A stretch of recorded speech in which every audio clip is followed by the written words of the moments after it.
Assalamualaikum dan salam sejahtera. Bertemu lagi kita dalam kelas Bahasa Melayu Tahun 2. Bahasa Melayu Tahun 2. Topik hari ini, Bilik Darjah Mesra Alam. Standard kandungan, memahami dan membina ayat mengikut konteks. Standard pembelajaran 5.3.1, memahami, mengenal pasti dan menggunakan ayat mengikut konteks, iaitu ayat penyata. Objektif pelajaran hari ini, murid dapat membina ayat penyata mengikut konteks.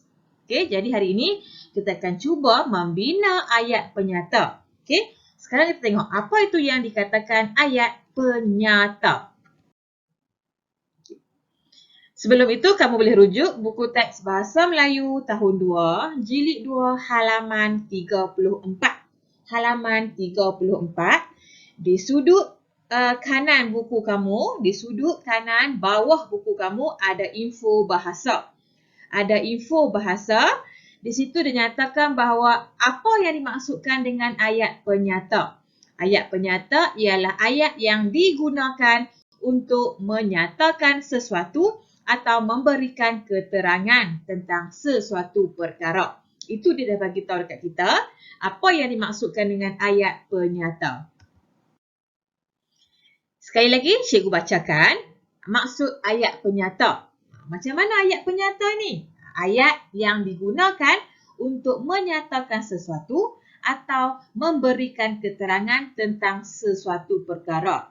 Contoh, dia memakai baju berwarna biru. Dia memakai baju berwarna biru.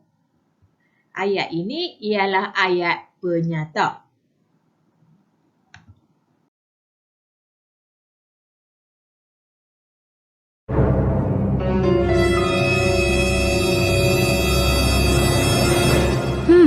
Apakah yang kamu lakukan ini, Mary? Makan. Gula-gula ini sangat sedap. Bukan itu.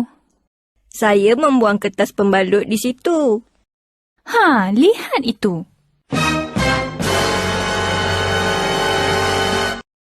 Kita bertanggungjawab menjaga kebersihan alam sekitar. Oh, baiklah.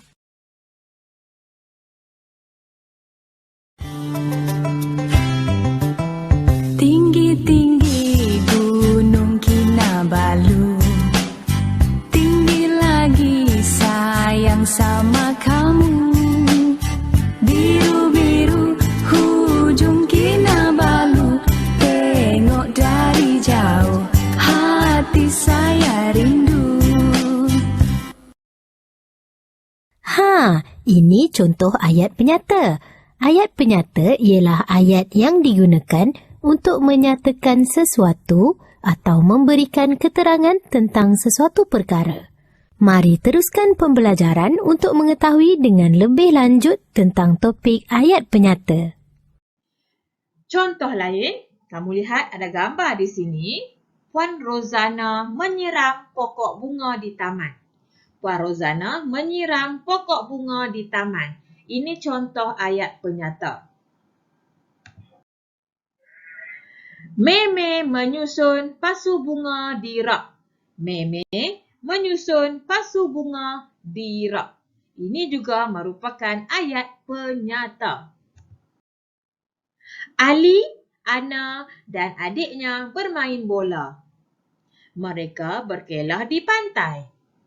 Puan Rozana bertepuk tangan. Ketiga-tiga ayat yang dibacakan tadi ialah ayat penyata. Berdasarkan gambar ini, kita dapat membina 3 ayat penyata. Cikgu ulang. Ali, Ana dan adiknya bermain bola. Mereka berkelah di pantai. Puan Rozana bertepuk tangan. Ini contoh ayat penyata. Sekarang berbalik kepada buku teks kita, muka surat 34. Kita akan baca teks Bilik Darjah Mesra Alam dan kita akan cuba melihat beberapa contoh ayat penyata. Jom kita baca. Bilik Darjah Mesra Alam. Sekolah Alice telah mengadakan projek lanskap mesra alam di dalam bilik darjah. Ayat pertama yang cikgu baca ini juga merupakan ayat penyata.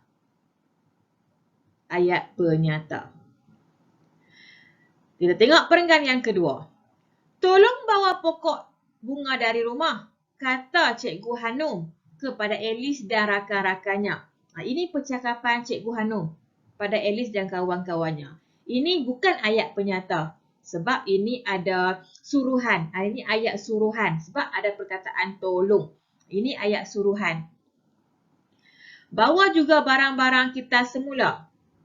Kita akan mewujudkan lanskap yang paling cantik, kata Cikgu Hanum untuk memberikan semangat kepada anak-anak muridnya. Okey, kita lihat yang bawah ini ada 3 paparan gambar. Gambar yang pertama, Alice membawa pokok bunga ke sekolah. Ayat ini merupakan ayat penyata. Pokok bunga itu ditanam di dalam botol. Ini ayat penyata. Komala pula membawa pokok bunga di dalam pasu. Ini juga ayat penyata. Kita lihat gambar kedua. Mereka membawa pokok bunga itu ke sudut belakang bilik darjah. Ini ayat penyata. Mereka menyusun pokok bunga di satu sudut. Ini ayat penyata. Di sudut yang lain, mereka menyusun 3 buah kotak. Ini juga ayat penyata. Dan ada 2 tempat kosong yang perlu kita bina ayat penyata. Bolehkah kamu fikirkan dan bantu cikgu? Apakah ayat yang sesuai untuk gambar yang ketiga? Kita cuba. Di sudut yang lain, mereka menyusun 3 buah kotak. Gambar ini merujuk kepada ayat penyata ini. Okey, kita perlu bina 2 ayat lagi merujuk kepada gambar yang ketiga. Kotak itu berwarna biru, coklat dan jingga. Kotak itu berwarna biru, coklat dan jingga. Ini contoh ayat penyata yang sesuai dengan gambar ini. Satu lagi ayat penyata yang perlu kita bina. Kotak itu kotak kitar semula. Kotak itu kotak kitar semula. Okey. Ini merupakan contoh ayat penyata. Sekarang kamu rujuk buku aktiviti Bahasa Melayu Jilid 2 halaman 36. Halaman 36. Kita akan membuat latihan tentang ayat penyata. Bersedia? Jom. Lihat di sini ada beberapa gambar. Dan di sebelah gambar itu terdapat beberapa perkataan yang diberikan sebagai petunjuk ataupun sebagai rujukan. Kita perlu menggunakan perkataan itu untuk membina ayat penyata. Jom kita cuba ayat pertama. Ada perkataan kotak besar dan ada perkataan label kotak. Kita perlu bina ayat menggunakan perkataan kotak besar dan label kotak. Kamal dan rakan-rakan, Kamal dengan kawan-kawan, mengumpul kotak besar dan menulis label kotak. Kamal dan rakan-rakan mengumpul kotak besar dan menulis label kotak. Ini contoh ayat penyata. Gambar kedua, ada perkataan kita semula dan ada perkataan barang. Mereka mengumpul barang untuk dikitar semula. Mereka mengumpul barang untuk dikitar semula. Ini contoh ayat penyata. Bagi gambar yang ketiga, ada perkataan susun dan ada perkataan kemas. Mereka susun barang kitar semula dengan kemas. Mereka susun barang kitar semula dengan kemas. Ini ayat penyata. Ada perkataan pemborong dan ada perkataan jual pada gambar nombor 4. Mereka mengangkat barang ke dalam van pemborong untuk dijual. Mereka mengangkat barang ke dalam van pemborong untuk dijual. Okey, ini contoh ayat penyata. Cikgu harapkan kamu dapat selesaikan latihan ini dengan baik, dengan teliti. Jumpa lagi. Bye.